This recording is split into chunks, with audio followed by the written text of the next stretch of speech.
పాలన పిచ్చోడి చేతుల రాయలేక లేదా తుగ్లకు పాలన లెక్క కనిపిస్తూ ఉన్నది. ప్రజలు మార్పు కోరుకున్నారు. ఆ మార్పు రేవంత్ రెడ్డి ఏ రకంగా చూపిస్తున్నాడంటే మార్పు కేసీఆర్ గారు ఏదైతే పథకాలు మొదలుపెట్టిందో ఆ పథకాలన్నీ పేర్లు మార్చాలని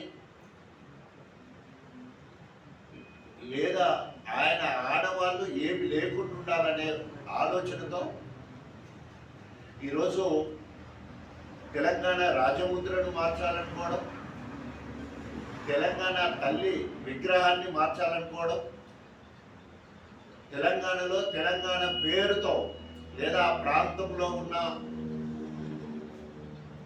ప్రముఖుల పేరుతో ఉన్న పేర్లన్నీ మార్చాలనే ఉద్దేశంతో వేల కోట్ల రూపాయలు ఖర్చు పెట్టి, అంటే దాదాపు ఇప్పటివరకు రకరకాలుగా వాట్సాప్లో చూస్తే 3,000 కోట్ల నుండి 5,600 కోట్ల వరకు ఈ మార్పులకే ఖర్చు పెట్టాలి.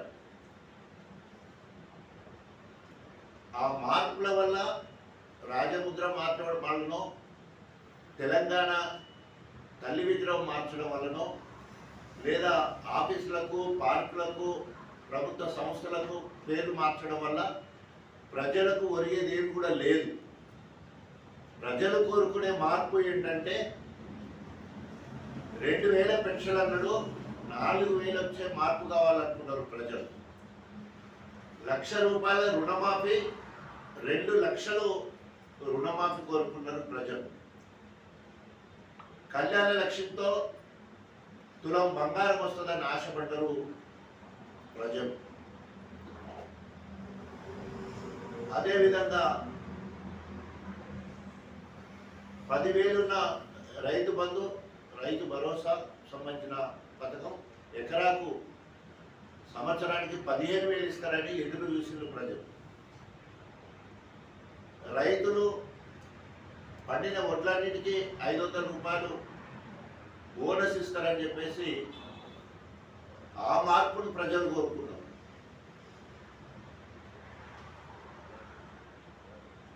అంతేకాకుండా ప్రతి ఇంటికి ఇళ్లకు 2,500 రూపాయలు వస్తాయని ప్రజలు కోరుకున్నారు.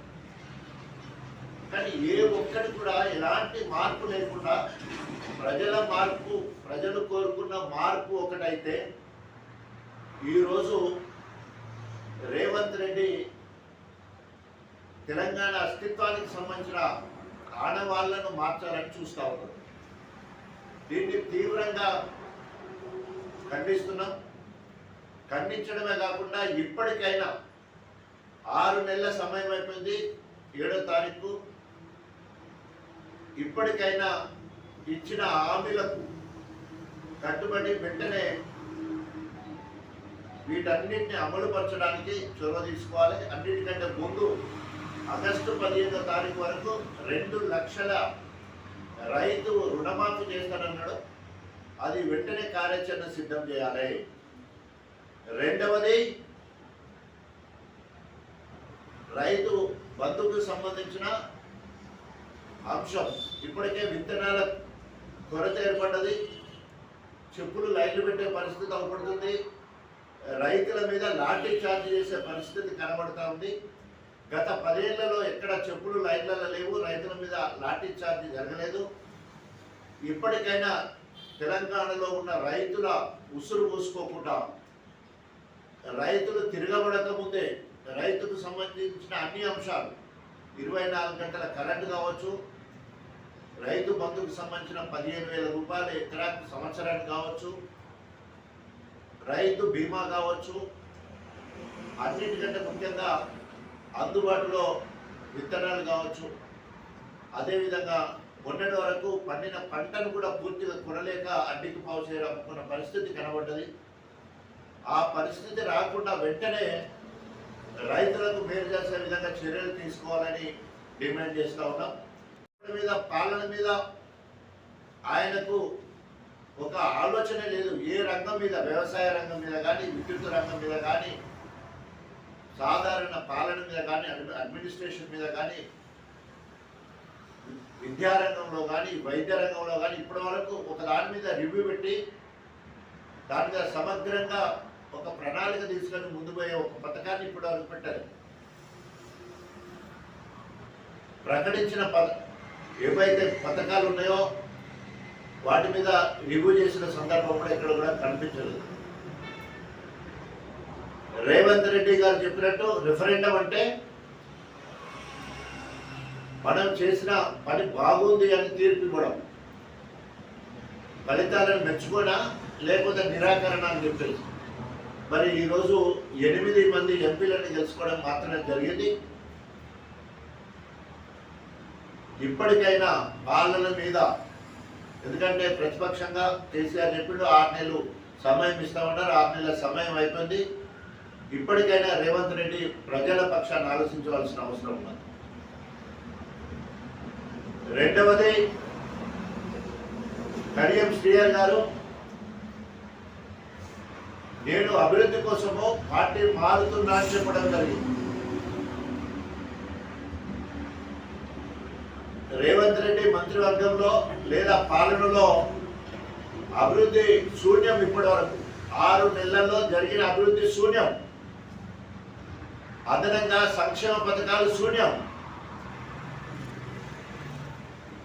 గతంలో మంజూరైన పనులకే దిక్కు లేదు.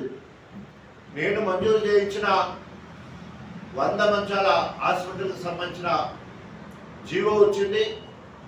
37.5 కోట్ల రూపాయలు మంజూరైనాయి. అప్పుడే శంకుస్థాపన చేసే కార్యక్రమం ఉండే, అది అట్లాగే ఉన్నది. అదేవిధంగా గన్పూర్ కేంద్రాన్ని మున్సిపాలిటీ చేసే అవకాశం ఉండే, జీవోను ఆఫ్ చేయడం జరిగింది. వెంటనే మున్సిపాలిటీ విషయం. మూడవది, గన్పూర్కి సైన్స్ స్కూల్ మంజూరైంది. అదేవిధంగా సైన్స్ స్కూల్ మంజూరైంది. దానికి ధర్మసాగర్ రిజర్వాయర్ అడుగంటిపోయింది. పంపింగ్ దగ్గరికి నీళ్లు లేవు. సౌత్ కెనాల్కి తుమ్ దగ్గర నీళ్లు లేవు. ఇప్పుడు చూసుకుంటూ వచ్చాను. నార్త్ కెనాల్ దగ్గర నీళ్లు లేవు. సమ్మక్క బ్యారేజ్ దగ్గర 7.5 TMC నీళ్లు ఈరోజు మనకెప్పుడు 365 రోజులు 24 గంటలు పంపింగ్ చేయడానికి సిద్ధంగా ఉంది. ఇది కాళేశ్వరం ప్రాజెక్టుతో సంబంధం లేదు. గణపురం మొత్తం ఆయకట్టు మొత్తం కూడా దేవాదుల ద్వారా మాత్రమే ఉంటుంది. కడియం శ్రేయర్కి చిత్తశుద్ధి ఉండేది ఉంటే గత బీఆర్ఎస్ ప్రభుత్వంలో ఏ రకంగా ఎండాకాలము తూములని చెరువులన్నీ నింపుకునేది, ఎండాకాలం మత్తడి పడేది, సకాలంలో నాటు పోసే విధంగా ఉండేది. ఈరోజు గణపురం నియోజకవర్గంలో కాంగ్రెస్ పాలన నిర్వీర్యం అయిపోయింది. ఎక్కడ ఏమి కూడా కనిపించట్లేదు. హంగామా కానీ ఆర్బాట్ కానీ ప్రభుత్వాలు ఎక్కడ కూడా కనిపించడం లేదు. వారి ప్రెస్ మీట్లో మాట్లాడడం జరిగింది. నేను అన్ని పనులు చేస్తాను, నేను హామీలన్నీ కూడా నెరవేరుస్తా అని బ్రాడ్ సెన్స్గా ఒక గొప్పగా మొత్తం అన్ని పనులు చేసేస్తా కథ. ఎన్నైతే హామీలు ఇచ్చినో అన్ని పనులు చేస్తుంది. చాలా సంతోషం. ముందు ఎన్ని పనులు ఉన్నాయనేది తెలుసుకోవాలా. దాదాపు 2014 తెలంగాణ వచ్చిన తర్వాత విభజన చట్టంలో మనకు కాజీపేటలో రైల్వే కోచ్ కావచ్చు, బయ్యారంలో ఉక్కు కర్మాగారం కావచ్చు, మంజూరైతే కానీ పనులు మొదలుపెట్టని గిరిజన యూనివర్సిటీ కావచ్చు, నవోదయ పాఠశాలలు కావచ్చు, మెడికల్ కళాశాలలు కావచ్చు, ఏవి కూడా రాలేదు.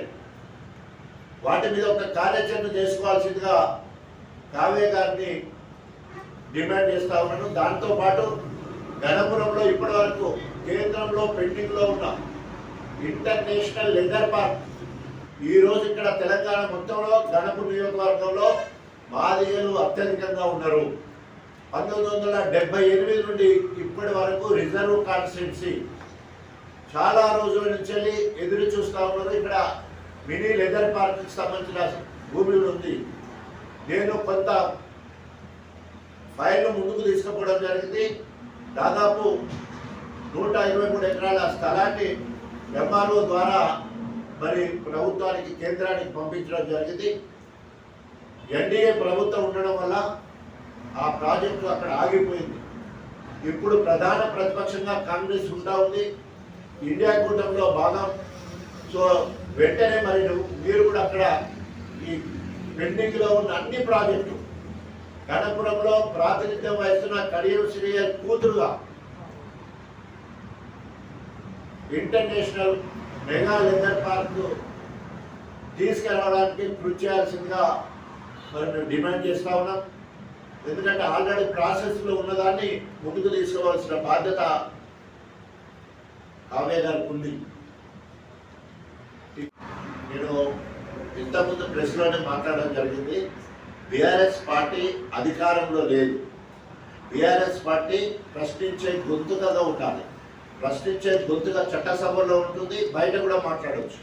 ప్రజలు చూసింది కేంద్రంలో అధికారంలో బీజేపీ లేదా ఎన్డీఏ ఉంటుందని, అదేవిధంగా రాష్ట్రంలో రాబోయే 4.5 సంవత్సరాలు రాష్ట్రంలో అధికారం ఉంటుందని చెప్పేసి ఓటర్లు పనులు జరగాలనే ఉద్దేశంతో ఆ రెండు పార్టీలు ఎంచుకోవడం జరిగింది.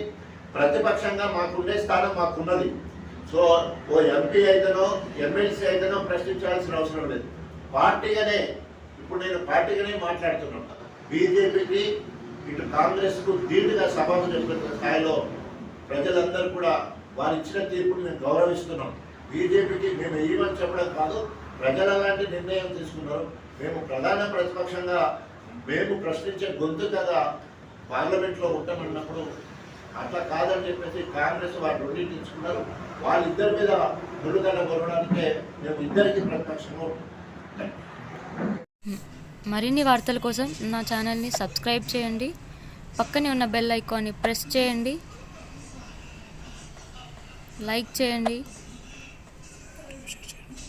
మరియు షేర్ చేయండి.